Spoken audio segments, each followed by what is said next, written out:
I've sat here this morning drinking my coffee and thought of at least 5 ways that I can think of, which I'm sure there are more, that people with mold toxicity, how their mental health is affected by this.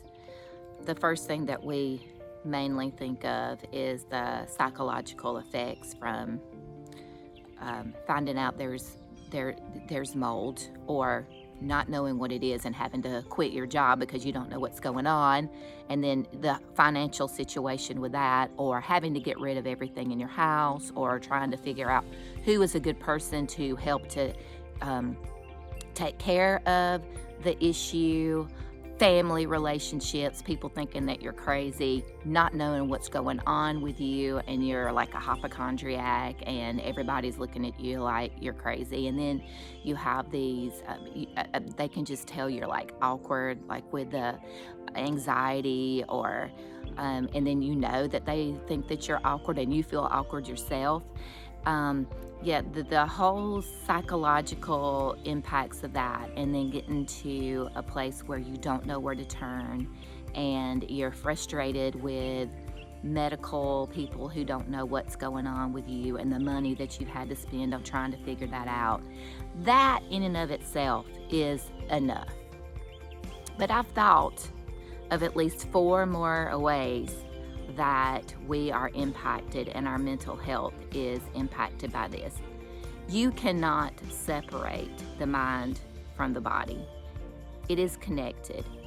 And I don't even, this whole idea of mental health to me, it's just focusing on the mental part of it.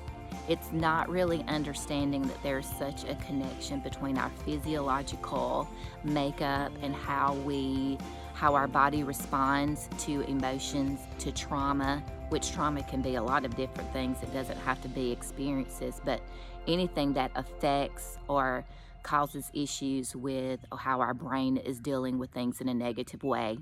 It could be environmental toxins like mold, metal toxicity can cause trauma, bacteria, viruses, a lot of things that we don't even we don't even know. And all of these impacts cause physiological changes in our bodies. First of all, mycotoxins are neurotoxins. So when they are the mycotoxins, the spores or whatever, are breathed into your nose, it can cause inflammation in your brain. And when you have inflammation in your brain, it is going to depress its function, and it's going to affect the part of your brain that deals with emotion. And I feel like, not just from mold toxicity, but I feel like that's happening with a lot of people, because a lot of us deal with inflammation and with the amount of toxins, what we put into our bodies, the amount of stress, and every products that we use, the air that we breathe, whether it's from there's all kinds of bad things in the air that we breathe that can cause issues. So the physiological effects of just the mycotoxin itself and its ability to produce neurotoxins that affect the brain.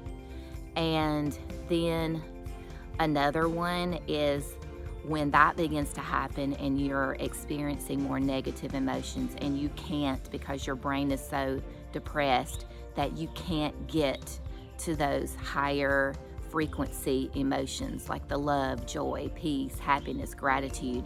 You just can't access them. They're gone. And so, along with the psychological effects where you already feel stressed, then you're dealing with the inability to even try to get to those higher frequency emotions because your brain has been inflamed.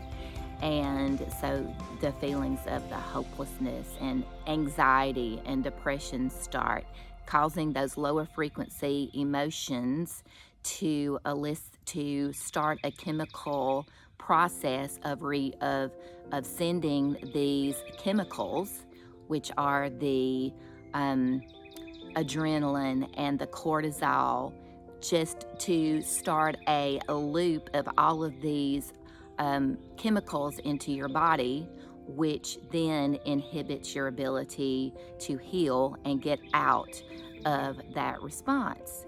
And Joe Dispenza, that's where I first realized that was going on more when I read his books. I had gotten into him after I did the DNRS limbic system training, and he helped me to understand how the brain works and why we are in such an negative emotional loop. So I will link his information as well. He's more scientific, and he's into quantum physics and stuff, and you might not agree with that. He's more into like the whole universe thing and accessing that.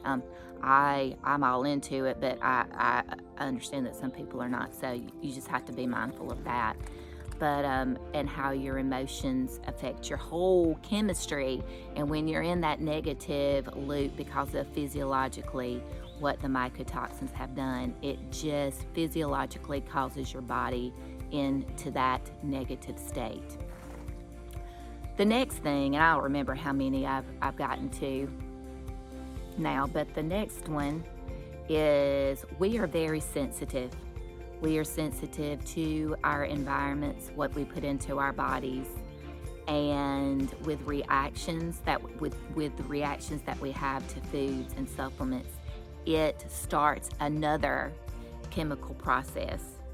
And when that process, if it's mast cells, then it's the histamines and all of these mast cell mediators that are just being spread throughout the body. And herxing reactions when you're detoxing too fast, and then that sends chemicals throughout your body.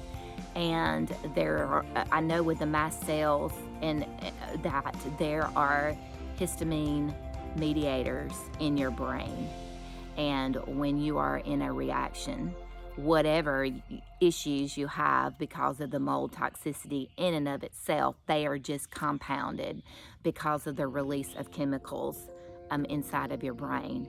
And that even makes you a more emotional, not able to handle stress, and the reason that others think you're crazy. Yeah, it's happened to me too. The loss of self-control, really, and yes, I've had feelings of suicide. I'll go ahead when I get in that state. I have been totally depressed. I often think about that. I would be scared that I'd mess it up, and I love myself. But you don't think about when you're dealing with those very, very, very real and such challenging emotions. You're not even in your right space. And I'm sorry to say, but I think that a lot more people are dealing with this, not necessarily just from mold toxicity, but all kinds of situations and physiologically. And can't be as hard to pinpoint, it's hard to know, but all of the COVID and all of the inflammatory response that is caused, I just don't know that has something to do with the amount of people that are really having a hard time. Oh, another thing, when we have anxiety and depression, then we start taking meds for anxiety and depression. And I'm sorry, I think maybe it would help for a little bit of time. I've taken antidepressants before, and they always made me feel worse. So I couldn't. It didn't do any good for me.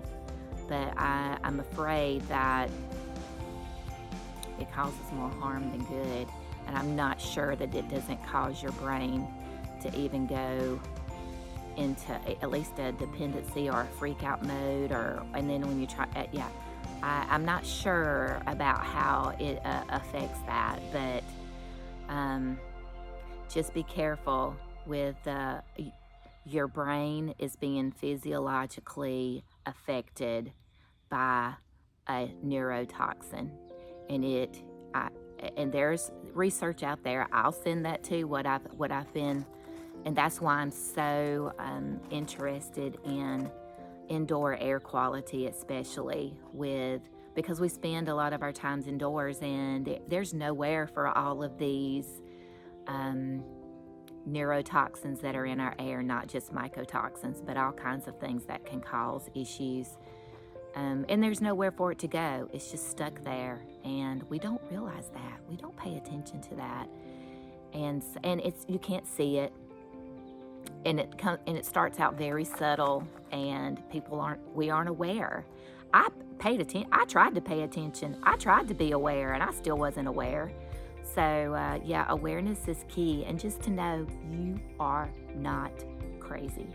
There is a physiological processes, multiple ones of them that are going on, and the more aware, because I was not aware, and that's the reason I'm doing this, because I'm hoping that something I do will help more people to be aware of this. But the more aware we are, and we can say, oh, this is why I'm being affected, and at least to have some compassion for yourself, and to realize that this is the reason that this is going on, and just to take action. Try to find ways to get yourself out of that. This is the reason that I am so much into the limbic system retraining. I think that it is very beneficial to get you out of some of those negative emotions, and to raise that, so that loop of negative chemicals rushing through your body stops taking such a hold, and that you can start to see some kind of hope, and just that you can get yourself out of this. And I think that's a powerful place to start. So I just totally encourage you to look into the limbic system retraining. I have other videos. I have my steps that I have created myself, and I encourage you to at least try it. I don't say that it's going to hurt, but if you need me, please reach out to me, and I will do what I can to help. But I understand the impacts in so many different ways, and I'm hoping that this will help to frame things in a different way, so that you can start to heal, because you can do it.